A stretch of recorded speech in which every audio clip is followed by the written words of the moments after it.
Adam here with Brooksaw Antiques. Today we have this 1973 Smith-Corona Galaxie 12 vintage portable typewriter. I'm going to show you how to use the functions and make sure they all work. Made in the USA and one of the most popular typewriters of all time. Galaxie 12 has a wide carriage versus the regular Galaxie.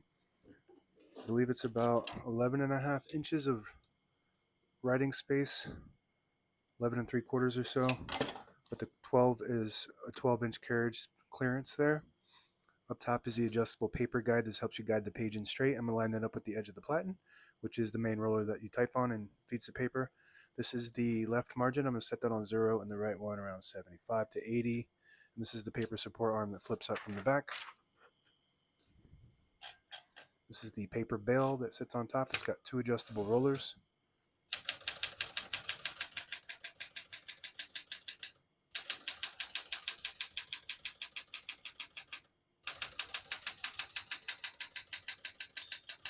Once you hear the bell, you're at the end of the margin. Hit the slide space, get you back to the beginning, and skips 1, 2, or 3.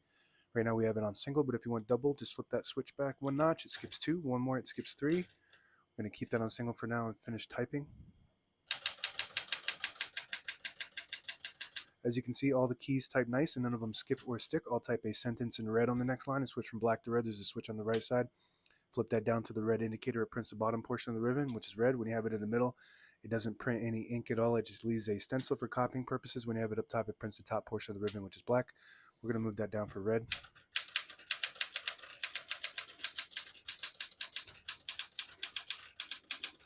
Beautiful. Super fun to type on, super reliable. Print is always clear and aligned. Really nice print. 10 characters per inch, pica typeface. To pull the page out easier, there's a switch on the right side. You flip it forward and it unlocks the rollers underneath the platen, allowing you to pull the page out easier, load thicker paper like carbon copy or cardstock. Make sure you flip that back before you load the next page or else it won't load correctly. Going to flip this down for now. Shift on each side and a shift lock on the left. To clear that, just hit the shift button again. Backspace on the left side. Very good. Touch control, low, medium, and high. The higher you go, the more tension there is when you hit the keys. You do have to hit the keys harder for them to print, but they respond faster. So you just want to play with that to gauge what your preference is as far as touch control goes. Tab on the top side here. Right now we got tab set on 10 space intervals. So I'm just going to go through and clear each one of them by hitting that clear button to the right of the tab.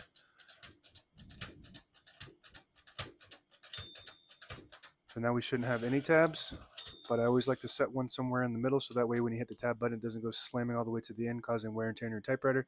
So I just hit that set button. It sets a tab right there at that spot, and you can set as many tabs as you want on this model.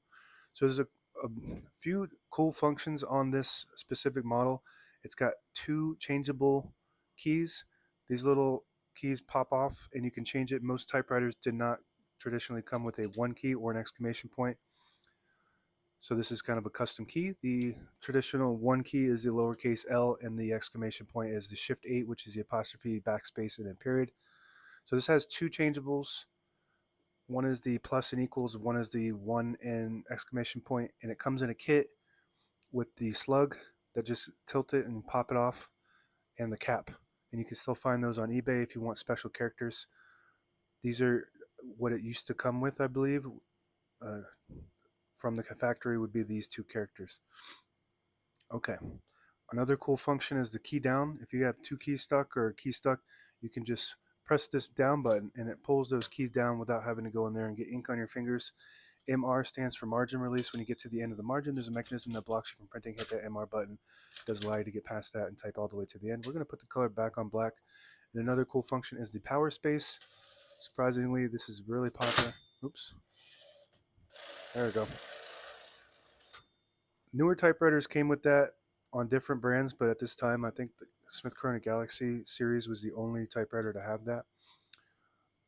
Hood slides to the front like that. All the brand new ribbons loaded on the left side, so it's pulling to the right. If you want to switch that direction, there's a little switch behind the left spool. Flip it down or to the back, it will pull counterclockwise to the left.